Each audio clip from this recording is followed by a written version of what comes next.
നമ്മൾ ഈ ഡെവലപ്പത്തിന് കൃത്യമായി പറഞ്ഞിട്ടുണ്ട്. ഒന്ന് തെറ്റായ മാനേജ്മെന്റ്, അതേപോലെ നികുതിദായകരെ മറന്നുകൊണ്ടുള്ളവരുടെ മുന്നോട്ട് പോക്ക്, കെടുകാര്യസ്ഥത, ധൂർത്ത്, ദിശ നഷ്ടപ്പെട്ട പദ്ധതികൾ, ഇതൊക്കെ കൃത്യമായി സാമ്പത്തിക സ്ഥിതി കൃത്യമായി നമ്മൾ ഓരോ ചൂണ്ടിക്കാണിച്ചതിനകത്ത് പറഞ്ഞിട്ടുണ്ട്. അടുത്ത വർഷം മറുപടി പറയട്ടെ.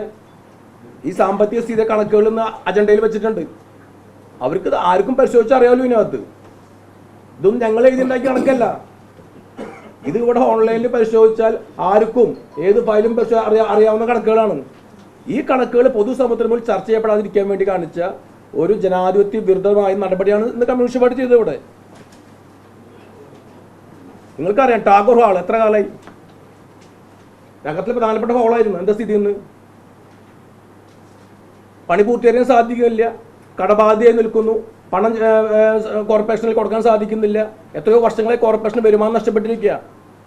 പ്രിയദർശിനി കമ്മ്യൂണിറ്റി ഹാള് എന്താ സ്ഥിതി? ഇതൊന്നും പണി പൂർത്തീകരിക്കാൻ സാധിക്കും. വലിയ കോടികളുടെ പദ്ധതി പ്രഖ്യാപിച്ച് അതിൻ്റെയൊക്കെ തന്നെ കമ്മീഷൻ പറ്റിയ ആളുകൾ ഇന്ന് ചർച്ച ചെയ്യപ്പെടുമ്പോൾ ഇത് സ്വാഭാവികമായി ഈ പദ്ധതികൾ എന്തുകൊണ്ട് ഈ കോടികൾ ചെലവഴിക്കപ്പെട്ടു ഇത് ചർച്ച ചെയ്യപ്പെടും. ഇതിൻ്റെ അഴിമതി ആരോടും പുറത്തു വരും. ഇതിൽ പലതും വിജിലൻസ് അന്വേഷണ കേസ് വിഷയങ്ങളാണ്.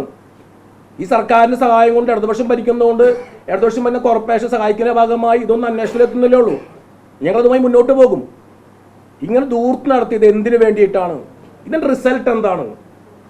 ഈ ദൂർത്തിൻ്റെ റിസൾട്ട് എന്താണ്? റിസൾട്ട് എന്ന് പറയുന്നത് ടാഗോർ ഹാള് പണി പൂർത്തിയാക്കി എടുക്കുന്നു. 10 വർഷം ആർക്കും ഉപയോഗിക്കാൻ സാധിക്കുന്നില്ല. അങ്ങനെ നഗരത്തിലെ കോർപ്പറേഷൻ എല്ലാ ഹാളുകളും പൊളിച്ചു മാറ്റി ഇതാർക്കും ഉപയോഗിക്കാൻ സാധിക്കാതെ അത് പാതി വഴിയിൽ കിടക്കുകയാണ്. ഈ പണം കൊള്ളയടിക്കപ്പെട്ടിരിക്കുകയാണ്. ഇത് പറയുമ്പോൾ കമ്മ്യൂണിസ്റ്റ് പാർട്ടിയോ കൗൺസിലർമാർ എന്താ വിഷമത്തിന്റെ കാര്യമില്ല ഇതിനകത്ത്.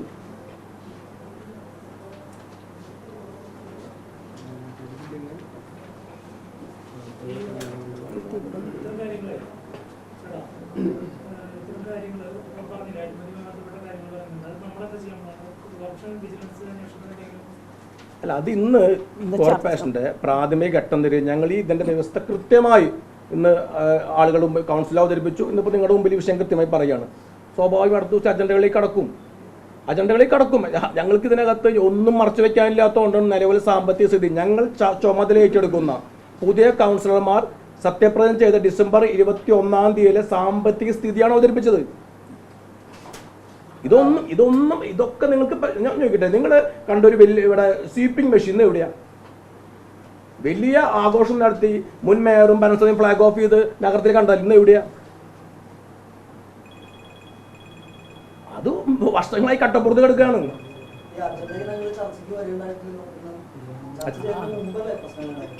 അജണ്ടകൾ ചർച്ച ചെയ്യപ്പെടാതിരിക്കാൻ ഒരു ബഹളം വെക്കില്ല. ഞങ്ങളിത് അവിടെ ഇന്ന് കൗൺസിൽ വെച്ചു, കൗൺസിൽ മേശപ്പുറത്ത് വെക്കുള്ളൂ. ഞങ്ങളത് അവരിത് ചർച്ച ചെയ്യപ്പെടുമ്പോൾ അവരുടെ ദൂരത്തെ വെളിവാകുന്നുള്ളതുകൊണ്ട്, മുൻ കൗൺസിലിന്റെ ദൂരത്തെ വെളിവാകുന്നുള്ളതുകൊണ്ട് ഇത് പുറത്തു വരാതിരിക്കാൻ നടത്തിയ ഒരു ആഭാസ പ്രകടനം അല്ലാതെ വേറെന്താ ഉള്ളത്?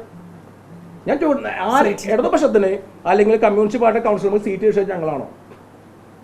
അവർ 10 വർഷക്കാലം മേയറുടെ സീറ്റിലിരുന്ന ആളുകൾക്ക് ആ സീറ്റ് നഷ്ടപ്പെടുമ്പോൾ ഭരണപക്ഷ ബെഞ്ചിൽ നോക്കിയിട്ട് സീറ്റ് വേണമെന്ന് പറഞ്ഞാൽ അങ്ങനെ കൊടുക്കാൻ സാധിക്കും.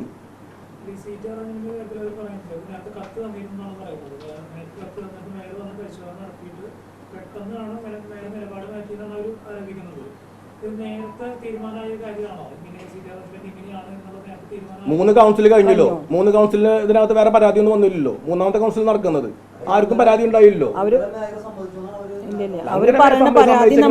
മാറ്റി പറഞ്ഞ അവര് പറഞ്ഞ വാദം കേട്ടു. കത്ത് മേയർക്ക് മേയർ അവരുടെ കൂടെ ചെന്ന് സ്ഥലം പരിശോധിച്ചു. ഇത് നിങ്ങൾക്കും വന്ന് പരിശോധിക്കാം. അത് എങ്ങനെ പരിഹരിക്കും? അവർ പറയുന്നത് അവർക്ക് മുമ്പിലിരുത്തി ഭരണപക്ഷത്തിരിക്കുന്ന ആളെ പിന്നിലിരുത്തണം. അതെങ്ങനെയാണ് സാധിക്കുക?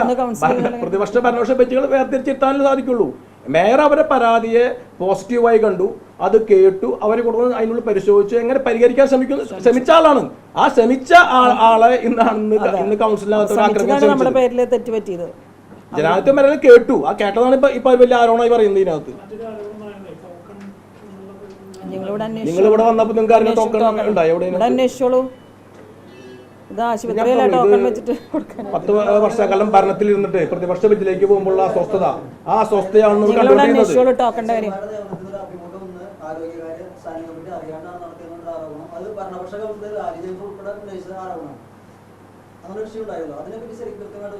ഭരണപക്ഷത്തുള്ള കോർപ്പറേഷന്റെ അല്ലെങ്കിൽ കോൺഗ്രസിന്റെ കൗൺസിലർമാർ ആരും തന്നെ ഈ ആരോപണം ഉന്നയിച്ചിട്ടില്ല. കോൺഗ്രസ്, ഞാൻ വരികൾ കൃത്യമായി പറയുന്നു, കോൺഗ്രസ് പാർട്ടിയിലുള്ള ഒരു കൗൺസിലർമാരും ആ ആരോപണം ഉന്നയിച്ചിട്ടില്ല. ഒന്ന്. രണ്ട്, കൃത്യമായി പത്രപരസ്യം നൽകി ആണ് ഇന്റർവ്യൂ നടക്കുന്നത്. സ്റ്റാൻഡിംഗ് കമ്മിറ്റി ചെയർമാൻ പോലും ഇന്റർവ്യൂ ബോർഡിലുള്ള ആൾ പങ്കെടുത്തില്ലെന്ന കാരണം സുതാര്യമായി നടക്കട്ടെ എന്ന് വിചാരിച്ചുകൊണ്ട് ചെയർമാൻ പങ്കെടുക്കാൻ തീരുന്നതിനകത്ത് അത് ഉദ്യോഗസ്ഥ ലെവലിൽ തന്നെ അതിന് ബന്ധപ്പെട്ട അംഗീകാര ബോഡി ഉണ്ട്, അവർ ഇന്റർവ്യൂ ചെയ്യട്ടെ. ഇനി മുൻ വർഷങ്ങൾ എങ്ങനെയാണ് നടന്നത്? 10 വർഷമായി ഇവിടെ നിയമനം നടത്തിയ ആള് ഇന്ന് ഈ പത്രപരസ്യം നൽകി നടക്കുമ്പോൾ അതിന് കുറ്റം പറയാതിരിക്കുക. നിങ്ങൾക്കൊന്ന് പരിശോധിക്കാം അവിടെ എങ്ങനെയാണ് ഇന്റർവ്യൂ നടക്കണേ.